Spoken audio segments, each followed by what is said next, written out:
Hello students, welcome to my YouTube channel Divya ज्योति।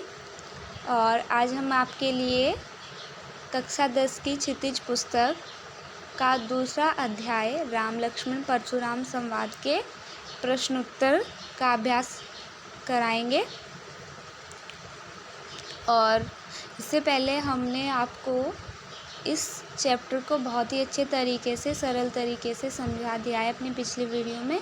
अगर आपको हमारी वो पिछली वीडियो देखनी है तो डिस्क्रिप्शन बॉक्स में आपको लिंक मिल जाएगी, आप उसको वहाँ से देख सकते हैं। तो इस वीडियो में हम आपको इस अध्याय के राम लक्ष्मण परशुराम संवाद जो अध्याय है इसके प्रश्नोत्तर का अभ्यास कराएंगे। ठीक है, चलो देख लेते हैं पहला प्रश्न क्या पूछा हुआ है यहाँ पे। पहला प्रश्न है यहाँ कि परशुराम के क्रोध करने पर लक्ष्मण ने धनुष के टूट जाने के लिए कौन कौन से तर्क दिए। यानी कि जब श्री राम जी से शिव धनुष टूट गया था तो परशुराम जी बहुत क्रोधित होकर के सीता स्वयंवर में पहुंच गए थे और वहाँ पर बहुत ही गुस्सा होकर के सबको खरी खोटी सुनाने लगे थे। तो जब धनुष टूट गया था तो परशुराम के क्रोध करने पर लक्ष्मण जी ने उन्हें कौन कौन से तर्क दिए, ये बताना है आपको इसमें। तो इसमें आप बहुत ही आसान तरीके से लिख सकते हैं। अगर आपको इसका भावार्थ अच्छे तरीके से पता है तो देख लेते हैं इसका उत्तर कैसे लिखते हैं। परशुराम के क्रोध करने पर लक्ष्मण ने धनुष के टूट जाने पर निम्नलिखित तर्क दिए। सबसे पहले क्या कहा उन्होंने, श्री राम ने इसे नया और मजबूत समझकर सिर्फ छुआ ही था, परंतु धनुष बहुत पुराना और कमज़ोर होने के कारण हाथ लगाते ही टूट गया। यानी कि लक्ष्मण जी कह रहे हैं परशुराम को कि श्री राम ने तो इस धनुष को नया धनुष समझकर सिर्फ छुआ ही था और ये धनुष उनके छूने मात्र से ही टूट गया, इसलिए इस धनुष के टूटने में उनका कोई भी दोष नहीं है। फिर दूसरा तर्क दे रहे हैं वो, बचपन में भी हमने कई धनुइयाँ तोड़ी है।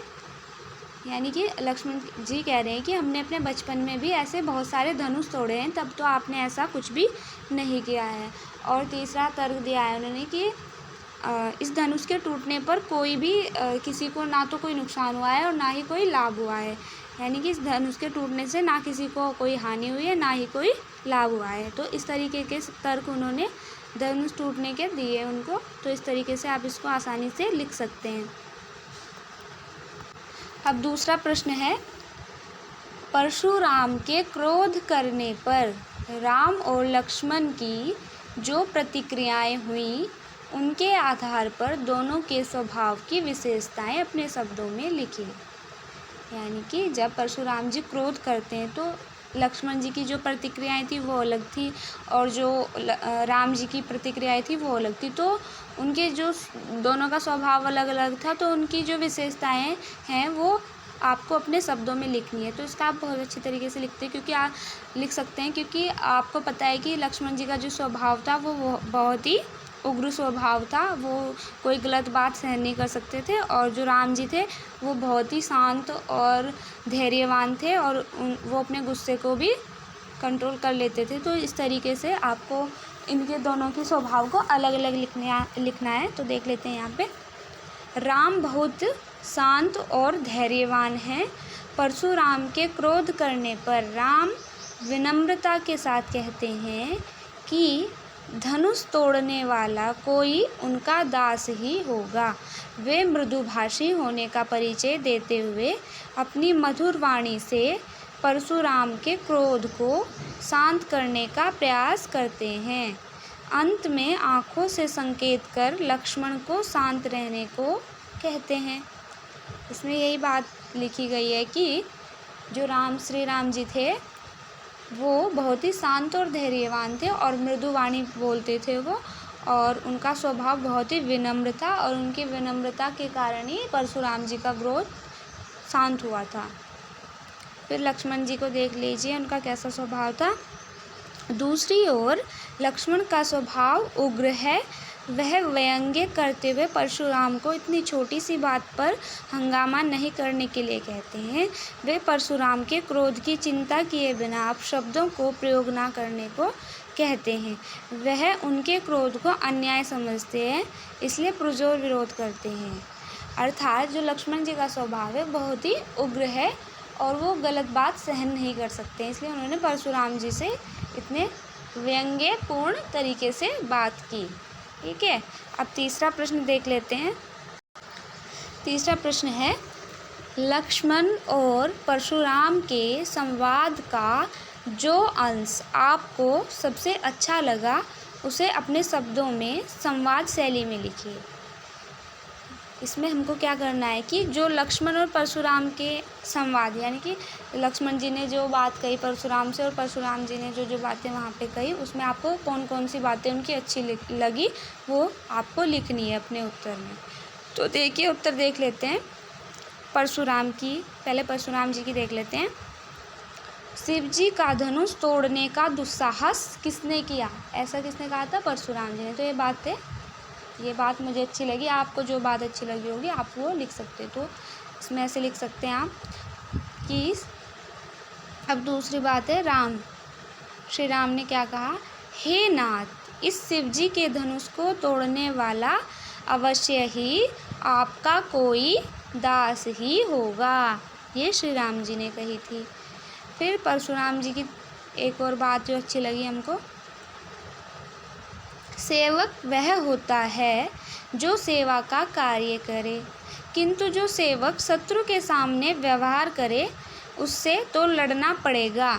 जिसने भी धनुष तोड़ा है वह मेरे लिए दुश्मन है और तुरंत सभा से बाहर चला जाए, अन्यथा यहाँ उपस्थित सभी राजा मारे जाएंगे। अब चौथा प्रश्न है, परशुराम ने अपने विषय में सभा में क्या क्या कहा? निम्न पद्यांश के आधार पर लिखिए। जो ये पद्यांश दिया हुआ है इसके आधार पर हमको लिखना है कि परशुराम जी ने क्या क्या कहा था। बाल ब्रह्मचारी अति कोहि, विश्व विदित क्षत्रिय कुलद्रोही, भुजबल भूमि भूप बिनु किन्ही, विपुल बार मही देवन दीन्ही। ये हमने आपको पहले भावार्थ बहुत अच्छे ढंग से समझा दिया है। एक बार और फिर हम इस वीडियो में भी आपको समझा देते हैं कि परशुराम जी यहाँ पे क्या कह रहे हैं लक्ष्मण जी से कि मैं तो बचपन से ही बाल ब्रह्मचारी हूँ और मेरा स्वभाव बहुत ही क्रोधी है। विश्व विदित यानी कि पूरे संसार में मैं क्षत्रिय कुल के शत्रु के रूप में जाना जाता हूँ। भुजबल भूमि भूप बिनु किन्ही, भुजबल यानी कि मैंने अपनी भुजाओं के बल पर इस भूमि को, भूप यानी कि राजाओं से विहीन कर दिया है। मैंने इस पृथ्वी को अपनी भुजाओं के बल पर राजाओं से विहीन कर दिया है। विपुल बार मही देवन दीन्ही, और कई बार इस पृथ्वी को यानी कि इस भूमि को ब्राह्मणों को दान कर दिया है। सहस बाहु भुज छेद निहारा, परशु बिलोकु मही कुमारा, और जो मेरा ये फरसा है इसको देखो तुम कि इसने जो सहस बाहु मेरा शत्रु था जिसकी हजारों भुजाएं थी, मैंने उसका भी वध इसी फरसे से किया है। तो तुम इस फरसे को देखो मेरे, ये कितना भयंकर फरसा है मेरा, ऐसा कह रहे हैं परशुराम जी। मातु पित ही जनी सोच बस, करसी महेश किशोर, गर्भन के अर्भक दलन परशु मोर अति घोर। अब वो बोल रहे हैं कि माता पिता भी चिंतित होते हैं जब मेरे इस फरसे को देख लेते हैं, और जो गर्भ में बच्चे पल रहे होते हैं वो भी मेरे इस फरसे के नाम को सुनते ही गर्भ में ही मर जाते हैं। ऐसा इस पद्यांश में कहा गया है। तो आप इसको बहुत अच्छे तरीके से अपनी सरल भाषा में लिख सकते हैं। ठीक है, अब पांचवा प्रश्न देख लेते हैं। पांचवा प्रश्न है, लक्ष्मण ने वीर योद्धा की क्या क्या विशेषताएं बताई हैं? अब आपको एक जो वीर योद्धा की विशेषताएं लक्ष्मण जी ने बताई है वो लिखनी है। ठीक है, तो देखते हैं इसको। लक्ष्मण ने वीर योद्धा की निम्नलिखित विशेषताएं बताई हैं। वीर योद्धा स्वयं अपनी वीरता का बखान नहीं करते, अपितु दूसरे लोग उसकी वीरता का बखान करते हैं। जैसे परशुराम जी अपनी वीरता का बखान वहाँ पे सबके सामने खुद ही कर रहे थे, तो वीर योद्धा ऐसा कार्य बिल्कुल भी नहीं करते। उनकी वीरता का बखान कोई और ही करता है, वो खुद अपनी वीरता की गाथाएं नहीं गाते। वे युद्ध भूमि में अपनी वीरता का परिचय साहसपूर्वक देते हैं। वीर योद्धा शांत, विनम्र, क्षमाशील, धैर्यवान, बुद्धिमान होते हैं। क्या क्या विशेषताएं कि वीर योद्धा शांत होते हैं, विनम्र होते हैं, क्षमाशील होते हैं और धैर्यवान होते हैं और बुद्धिमान होते हैं। ठीक है, तो इसको भी आप लिख सकते हैं, ऐसे अलग अलग लाइन में करके भी लिख सकते हैं इसको। वे खुद पर अभिमान नहीं करते, और जो वीर योद्धा होते हैं वो क्या करते हैं, कभी भी अपने ऊपर घमंड नहीं करते, अभिमान नहीं करते। वह दूसरों को आदर देते हैं और अपने कार्य को पहले करके दिखाते हैं, वो बोल बोल कर ही सबको नहीं बताते हैं। अब छठा प्रश्न है, साहस और शक्ति के साथ विनम्रता हो तो बेहतर है। इस कथन पर अपने विचार लिखिए। यानी कि अगर साहस और शक्ति के साथ विनम्रता भी हो तो कैसा ये कथन है, उस पर विचार लिखने हैं अपने हमको। इसका उत्तर देखिए, हम ऐसे लिख सकते हैं, साहस और शक्ति के द्वारा हम अनेक काम पूरा कर सकते हैं। हालांकि इसमें अगर विनम्रता भी जुड़ जाए तो बेहद कारगर साबित होती है। विनम्रता हमें संयमित बनाती है, जिससे व्यक्ति को आंतरिक खुशी मिलती है। विनम्रता के भाव से विपक्षी भी उस व्यक्ति का आदर करते हैं। यह व्यक्ति कार्य को और सुगम बनाती है। जैसे श्री राम जी ने परशुराम जी के क्रोध को अपने विनम्रता के द्वारा ही शांत किया था, इसलिए हम कह सकते हैं कि साहस और शक्ति के साथ भी विनम्रता अगर जुड़ जाए तो इससे अच्छा और कुछ भी नहीं हो सकता। इसलिए हमें अपनी विनम्रता को बनाए रखना चाहिए। अब सातवां प्रश्न है, इसमें हमको भाव स्पष्ट करने हैं। बिहसी लखनू बोले मृदुबानी, अहो मुनीसी महाभट मानी। इसमें लक्ष्मण जी क्या कह रहे हैं परशुराम जी से कि मृदुवाणी में बोलते हुए क्या क्या कह रहे हैं कि मैंने तो आपको महाभट यानी कि मैंने आपको महायोद्धा माना था, और आप तो लेकिन पुनी पुनी मोही देखाव कुठारू, चहत उड़ावन फूंकी पहारू। और आप मुझे पुनी पुनी यानी कि बार बार मोही मुझे देखाओ यानी कि दिखा रहे हो, कुठारू यानी कि वो फरसा। तो लक्ष्मण जी कह रहे हैं परशुराम से कि आप तो मुझे बार बार ये अपना कुल्हाड़ा दिखा रहे हो, और इससे आप जैसे कि आप फूंक मारकर पहाड़ को उड़ाना चाह रहे हो, लेकिन आप ऐसा नहीं कर पाओगे। ऐसा लक्ष्मण जी कह रहे हैं कि आप मुझे बार बार इस फरसे को दिखा करके क्यों डरा रहे हो। इन पंक्तियों में लक्ष्मण अभिमान में चूर परशुराम स्वभाव पर व्यंग्य कर रहे हैं। लक्ष्मण मुस्कुराते हुए कह रहे हैं कि आप मुझे बार बार इस फरसे को दिखाकर डरा रहे हैं, ऐसा लगता है मानो आप फूंक मारकर पहाड़ उड़ाना चाहते हो।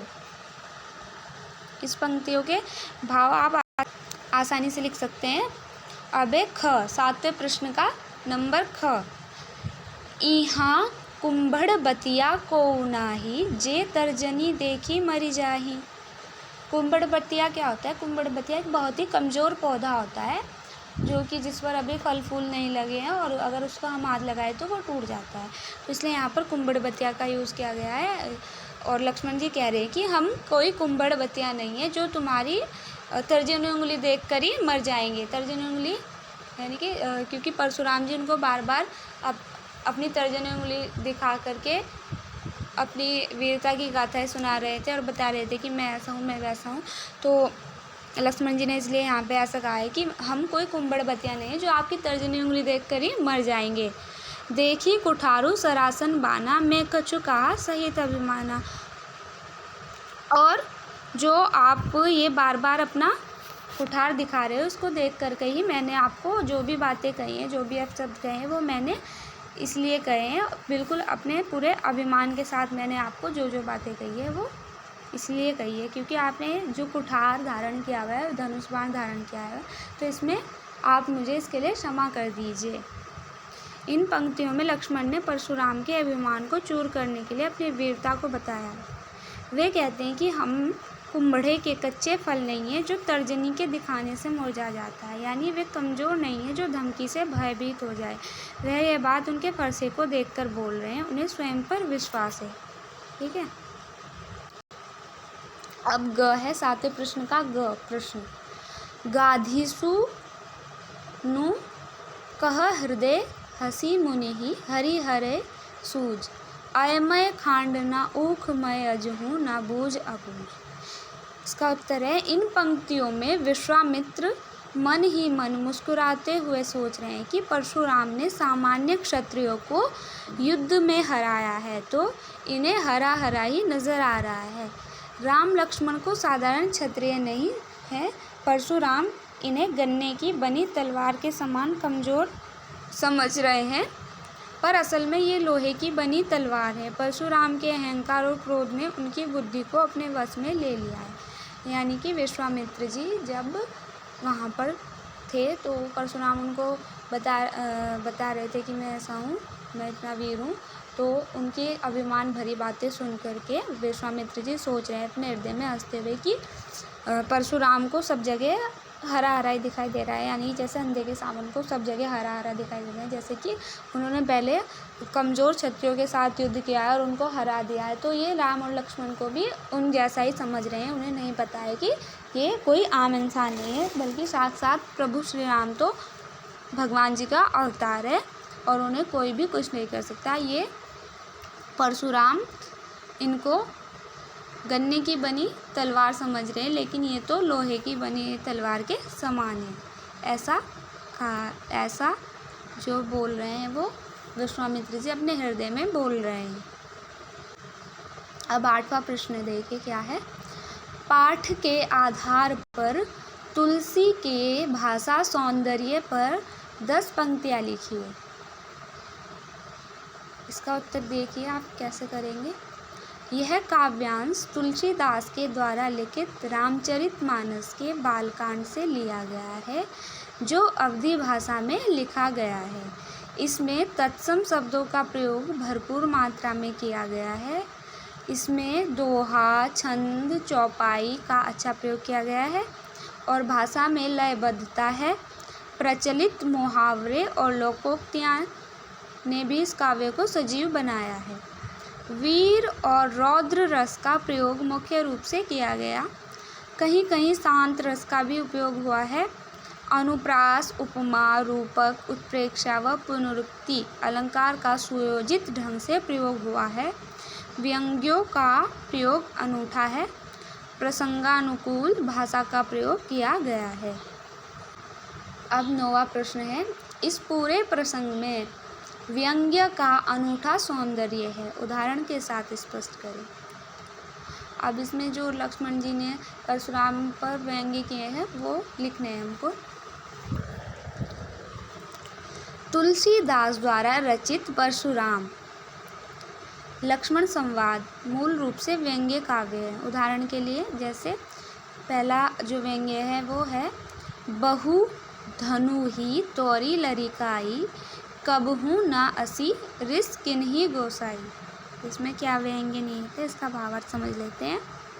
लक्ष्मण परशुराम से कहते हैं कि हमने बचपन में भी इस जैसी कई धनुहियाँ यानी कि धनुष तोड़े हैं, परंतु तब आप हम पर इतने क्रोधित नहीं हुए हैं। अब दूसरा जो प्रसंग है उसमें जो व्यंग्य है वो देखते हैं।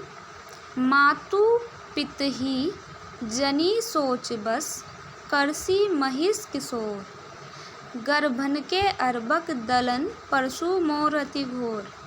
परशुराम जी क्रोधित होकर के लक्ष्मण से कहते हैं कि अरे राजा के बालक, तू अपने माता पिता के बारे में सोच। यह जो मेरा फरसा है वो बहुत भयानक है और इसके डर से तो जो गर्भ में बच्चे पल रहे होते हैं वो भी मर जाते हैं। अब एक और है, अपने मुँह तुम आपनी करनी, बार अनेक भांति बहु भरनी। इसमें क्या व्यंग्य किया हुआ है। परशुराम द्वारा की जा रही खुद की बड़ाई को लक्ष्मण अपने मुँह में मिट्ठू बनना कहते हैं, क्योंकि परशुराम जी बार बार अपनी वीरता को दिखा रहे हैं, बोल बोल के, वो करके कुछ नहीं दिखा रहे, सिर्फ फालतू की बातें कर रहे हैं। तो इसलिए यहाँ पे यही व्यंग्य है कि आप मुझे बार बार ये अपना फरसा दिखा करके डराना क्यों चाह रहे हो, ऐसा लक्ष्मण जी ने उनके ऊपर व्यंग्य किया है। मिले न कबहूँ सुबट रन गाड़े, द्विज देवता घरई के बाड़े। इसमें क्या व्यंग्य क्या है लक्ष्मण जी ने, वो कह रहे हैं कि आपको कभी भी युद्ध क्षेत्र में हमारे जैसे बलशाली योद्धा नहीं मिले हैं, और आपको इसलिए आपको हम भी उनके जैसे ही लग रहे हैं। लक्ष्मण कहते हैं कि आपका सामना कभी भी योद्धाओं से नहीं हुआ है, इसलिए आप घर में ही शेर बन रहे हैं। अब है लास्ट क्वेश्चन है ये 10वां प्रश्न। निम्नलिखित पंक्तियों में प्रयुक्त अलंकार पहचान कर लिखने हैं। ठीक है, तो इनमें जो ये पंक्तियाँ दी हुई हैं इनमें से हमको अलंकार छांट करके लिखने हैं। तो पहला है क, बालकू बोली बधो नहीं तो ही। तो इसमें कौन सा अलंकार है, इसमें अनुप्रास अलंकार है। बालकू बोली बधो में ब वर्ण की एक से अधिक बार आवृत्ति हुई है, यानी कि ब जो वर्ण है वो बार बार आ रहा है, इसलिए यहाँ पर अनुप्रास अलंकार है। ठीक है, अब है ख, कोटि कुलिस सम बचनु तुम्हारा। इसमें भी अनुप्रास अलंकार है। कोटि कुलिस में क वर्ण की एक से अधिक बार आवृत्ति है, क्योंकि इसमें भी क एक से अधिक बार आया हुआ है, तो इसमें भी अनुप्रास अलंकार है। और दूसरा इसमें उपमा अलंकार भी है। कोटि कुलिस सम वचनों में उपमा अलंकार है, क्योंकि परशुराम जी के वचनों की तुलना वज्र से की गई है और वाचक शब्द सम का प्रयोग किया गया है, तो इसलिए यहाँ पे उपमा अलंकार भी है। फिर है 10वें प्रश्न का ग, तुम्ह तो कालू हांक जनुलावा, बार बार मोहि लागी बोलावा। इसमें कौन सा अलंकार है, इसमें उत्प्रेक्षा अलंकार है। काल हांक जनुलावा में उत्प्रेक्षा अलंकार है। यहाँ जनु वाचक शब्द है। और इसमें दूसरा अलंकार पुनरुक्ति प्रकाश अलंकार भी है। बार बार में पुनरुक्ति प्रकाश अलंकार है, क्योंकि बार बार शब्द की 2 बार आवृत्ति पर अर्थ में भिन्नता नहीं है। ठीक है, अब है लास्ट इसमें 10वें प्रश्न का घ, लखन उतर आहुति सरिस भृगु बरकोपु कृषाणु, बढ़त देखि जल सम बचन बोले रघुकुल भानु। इसमें उपमा अलंकार है। लक्ष्मण के उत्तर आहुति के समान और वाचक शब्द सरिस के कारण आहुति सरिस, भृगु बरकोपु कृषाणु में उपमा अलंकार है। जल सम वचन में भी उपमा अलंकार है, क्योंकि भगवान राम के मधुर वचन जल के समान कार्य कर रहे हैं और वाचक शब्द सम का प्रयोग हुआ है।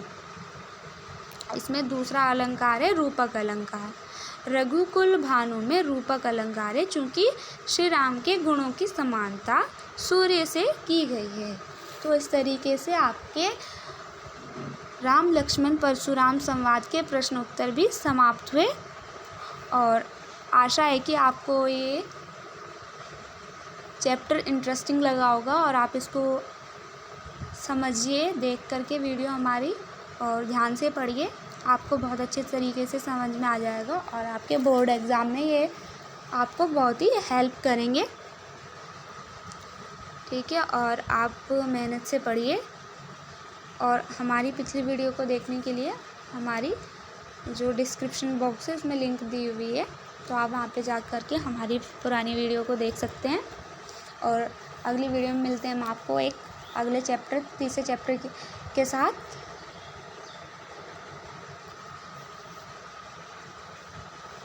अगर आपको हमारी वीडियो अच्छी लगी हो तो उसको लाइक कीजिए, सब्सक्राइब कीजिए एंड शेयर भी करिए। धन्यवाद।